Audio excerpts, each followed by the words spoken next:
Hello everyone. In this video lecture, we are going to solve assertion and reason type question answer. Here, first one, assertion: a metallic shield in the form of a hollow shell may be built to block an electric field. हमारे पास अगर कोई hollow spherical shell है तो वो किस तरह से it act as a will to block an electric field because जो हॉलो स्फेरिकल शेल है तो इन दैट केस इनसाइड जो है शेल जो होगा क्यू ज़ीरो होगा, चार्ज ज़ीरो होगा क्योंकि चार्ज सरफेस के ऊपर लाई करेगा तो इलेक्ट्रिक फील्ड भी ज़ीरो होगी.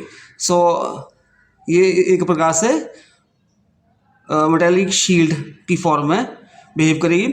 सो assertion is true reason in a hollow spherical shield the electric field inside it is zero at every point. तो इलेक्ट्रिक फील्ड इनसाइड जो स्फेरिकल शील्ड होगी उसके अंदर इलेक्ट्रिक फील्ड जीरो होती है क्योंकि चार्ज जीरो होता है. रीजन भी टू है. Also reason is the correct explanation of assertion. So in this question here A is the correct option. If both assertion and reason are true and are reason is the correct explanation of assertion. Next question, assertion the Coulomb force is dominating force in the universe. Assertion false है. Reason the Coulomb force is bigger than that the gravitational force. So reason भी false है क्योंकि जो gravitational force होती है वो dominating force होती है because gravitational force of attraction exist between any two material bodies in the universe. और जो ग्रेविटेशनल फोर्स होती है वो हमारे पास बीकर होती फोर्स होती है देन कूलम फोर्स. मतलब कूलम फोर्स जो है वो ज़्यादा स्ट्रॉन्ग होगी किसके, ग्रेविटेशनल फोर्स के. सो यहाँ पे both assertion and reasons are false. So D option correct option होगी. Next question, assertion in a cavity within a conductor the electric field is zero.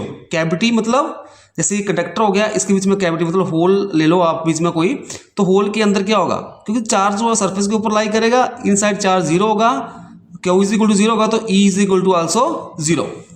Reason होगा charge in a conductor reside only its surface. reason भी 2 है. also reason is the correct explanation of assertion. so यहाँ पे A option जो है वो correct option होगी. next question है assertion the lightning conductor at the top of a high building has sharp pointed ends. so assertion 2 है क्योंकि building के ऊपर जो लाइटनिंग कंडक्टर होता है उसका शार्प एज होता है, क्योंकि हमारे पास जो सरफेस चार्ज डेंसिटी होती है वो शार्प पॉइंट के ऊपर जहाँ पे एरिया कम होगा मतलब शार्प होगा वहाँ पे डेंसिटी ज़्यादा होती है. जब कभी लाइटनिंग होगी तो हमारे पास क्या है, यहाँ पे चार्जेस इकट्ठे होकर ग्राउंड में चले जाएंगे, ठीक है, जिससे जो बिल्डिंग के ऊपर कोई इफेक्ट नहीं पड़ेगा. Reason the surface density of charge at sharp point is very high resulting in setting up the electric wind. So यहाँ पे रीजन भी 2 है. Also in this case reason is correct explanation of assertion. So यहाँ पे A option जो है वो correct option होगी. नेक्स्ट क्वेश्चन है assertion Gauss law cannot be used to calculate the electric field near an electric dipole. assertion true है क्योंकि Gauss law जो है वो एप्लीकेबल होता है spherical surface के लिए. Region electric dipole do not have spherical charge distribution. अगर spherical surface होगा तो spherical charge distribution होगा. सो इस तरह से रीजन भी 2 है. also reason is the correct explanation of assertion. यहाँ पे भी ए ऑप्शन करेक्ट ऑप्शन होगी. Next assertion Gauss law shows diversion where inverse के law is not obeyed. so यहाँ पे assertion 2 है and reason Gauss law is a consequences of conservation of charge. reason भी true है but reason is not correct explanation of assertion. so यहाँ पे B option जो है correct ऑप्शन होगी.